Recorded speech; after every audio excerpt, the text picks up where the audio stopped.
እንኳን ወደ ሕያው ቃል ዩቲዩብ ቻናል በደህና መጡ። የኔ ስም መጋቢ ዘውዴ ዘለቀ ይባላል። በዛሬ ቪዲዮአችን የምንመለከተው ክርስቲያን በአጋንንት ይያዛል ወይስ አይያዝም በሚለው ጉዳይ ላይ መጽሐፍ ቅዱስ ምንድን ነው የሚያስተምረው?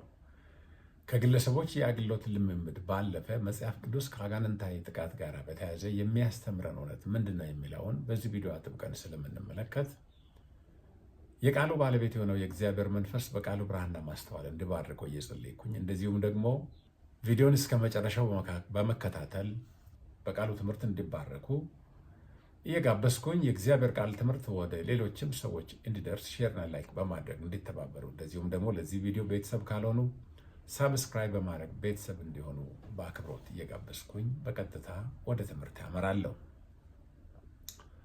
የመጀመሪያው ጥያቄ እንግዲህ ከላይ ለማንሳት እንደሞከርኩት በዚህ ቪዲዮ ላይ የምንመለከተው ክርስቲያን በአጋንንት ይያዛል ወይስ አይያዝም በሚለው ጉዳይ ላይ መጽሐፍ ቅዱሳዊ ምልከታ ወይም መጽሐፍ ቅዱሳዊ አስተምህሮ ምንድን ነው? አንዳንድ የመጽሐፍ ቅዱስ ምሁራን ክርስቲያን በአጋንንት ፈጽሞ አይያዝም ብለው ያምናሉ፣ ያስተምራሉ።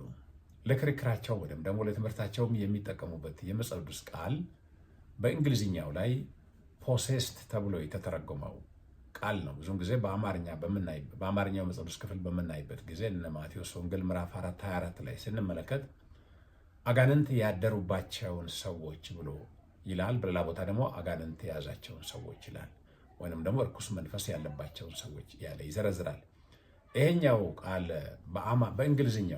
ቃል በእንግሊዝኛው ሲተረጎም ብዙ ቦታ ላይ ፖሴስድ የሚል ቃል ስለገባ አንዳንድ የመጽሐፍ ቅዱስ ምሁራን ወይም ደግሞ አንባቢያን የሚተረጉሙበት መንገድ መንፈስ ቅዱስ በክርስቲያን ውስጥ ስላለ ክርስቲያን በአጋንንት አይያዝም ወይም ደግሞ በአጋንንቶች ፖሴስድ አይሆንም። ምክንያቱም ፖሴስድ የሚለው ቃል ባለቤትነትን የሚያመለክት ወይም ኦነርሺፕ የሚያመለክት ሀሳብ ስለሆነ ሰይጣን አንድን ሰው ባለቤት ሊሆንለት ስለማይችል በሰይጣን ክርስቲያን አይያዝም ብለው ይከራከራሉ። ይሁንና ሌሎች ደግሞ የመጽሐፍ ቅዱስ ምሁራንና አንባቢያን በተለየ ሀሳብ ይመለከቱታል። ምክንያቱም በግሪኩ ቃል ይሄ አጋንንት ያደሩበት ለሚለውም በአጋንንት ለተያዘ ለሚለውም በእንግሊዝኛ ደግሞ ፖሴስድ ለሚለው ቃል የተጠቀመበት የአዲስ ኪዳን የግሪኩ ትርጉም ዳዮመነዙማይ ወይንም ደግሞ ዲሞናይዝድ የሚለው ወይንም ደግሞ በአጋንንት መጠቃትን፣ በአጋንንት ተጽዕኖ ስር መሆንን፣ በአጋንንት መጎዳትን ያመለክታል እንጂ አጋንንቶች ያደሩበትን ሰው በባለቤትነት የሚይዙበትን የሚያሳይ ምንም የቃላት ትርጉም የለም ብለው ይከራከራሉ። ይህም ደግሞ ማለት አጋንንታዊ ጥቃት ከአንድ ሰው ወደ ሌላ ሰው በደረጃው የተለያየ ሊሆን ይችላል።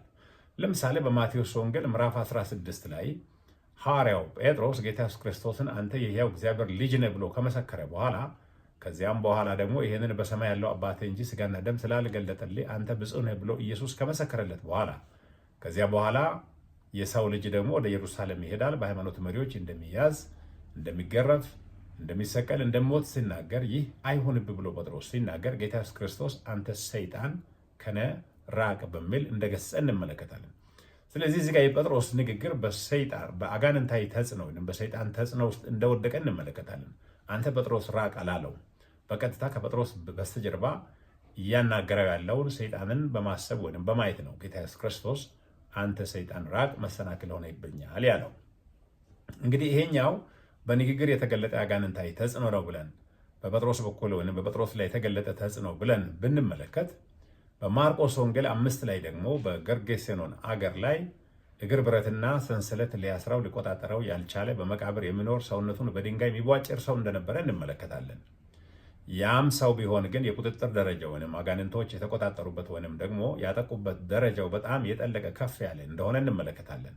ስለዚህ በጠና እንደሚታመም ሰው በጣም በከፋ ደረጃ በአጋንንት እንደተጠቃና ቁጥጥር ውስጥ እንዳለ በመቃብር እንደሚያደር እንመለከታለን። ያም ሆኖ ግን ኢየሱስ ክርስቶስ ሲጠራው ሰውየው ወደ ኢየሱስ ሲመጣና በውስጡ ያለውን አጋንንት ኢየሱስ ክርስቶስ ሲገስጽ ሲያወጣው እንመለከታለን። ስለዚህ ከዚህ የተነሳ የመጽሐፍ ቅዱስ ምሁራን የሚስማሙት ወይም ሁለተኛው ወገን ላይ ያሉ የመጽሐፍ ቅዱስ ምሁራን የሚስማሙት አጋንንታዊ ጥቃት ከሰው ወደ ሰው በተለያየ ደረጃ እንደሚገኝ እንጂ የትኛውም አጋንንት ያደሩበት እርኩስ መንፈስ የያዘው ሰው የሚለው ቃል የአጋንንቶችን የበላይነት ማለትም የባለቤትነት ወይም ኦውን እንደሚያደርጉ ወይም ደግሞ ሰውየውን የራሳቸው ንብረት አድርገው እንደሚይዙ የሚያመለክት ቃል ስለሌለ ይልቅስ በግሪኩ ቃል የተመለከተው ዲሞናይዝድ የሚለው ትርጉም ትክክለኛ ትርጉም ነው ብለው ይደመድማሉ። ይሄኛው ደግሞ በክርስቲያኖች ሕይወት በተግባር ከሚገለጠውም ሁኔታ ጋር የሚስማማ የሚታረቅ ትርጉም ሆኖ እናገኛለን። እዚህ ላይ በጣም መታወቅ የሚገባው ነገር አንድ ሰው በአጋንንት አይያዝም ብለን የምንከራከር ከሆነ ክርስቲያን የሆነ ሰው በአጋንንት ሲጠቃ ለመጸለይ ምንም አይነት ፍንጭ የለም ማለት ነው። ምክንያቱም በአጋንንት ሰው አይያዝም ከተባለ በአጋንንት የተያዘውን ሰው ሌላ በሽታ ነው ብሎ ከመተው ያለፈ ምንም ለጸሎት የሚያነሳሳ ስነ መለኮታዊ አቅጣጫ አልተቀምጠም ማለት ነው።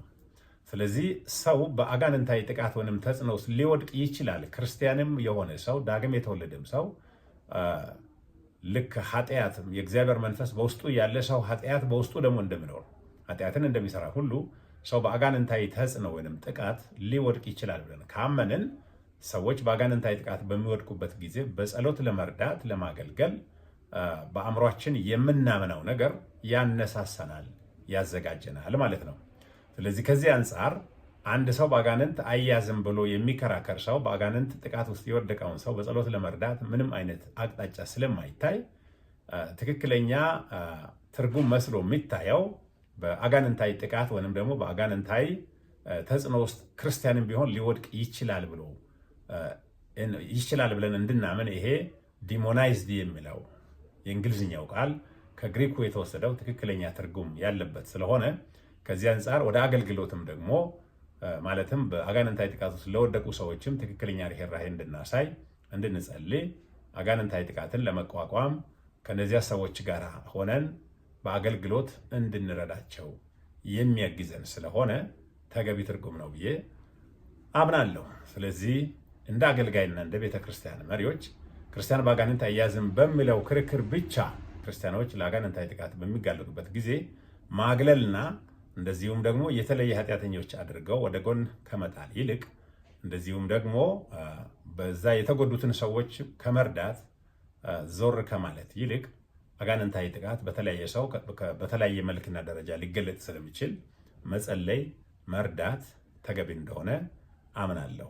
በዚህ ሀሳብ ተባርከው ከሆነ ሀሳብ አስተያየቶን ያጋሩ። በሌላው ትምህርት እስከምንገናኝ ድረስ የእግዚአብሔር ጸጋና ምሕረት ከሁላችን ጋር ይሁን። ሻሎም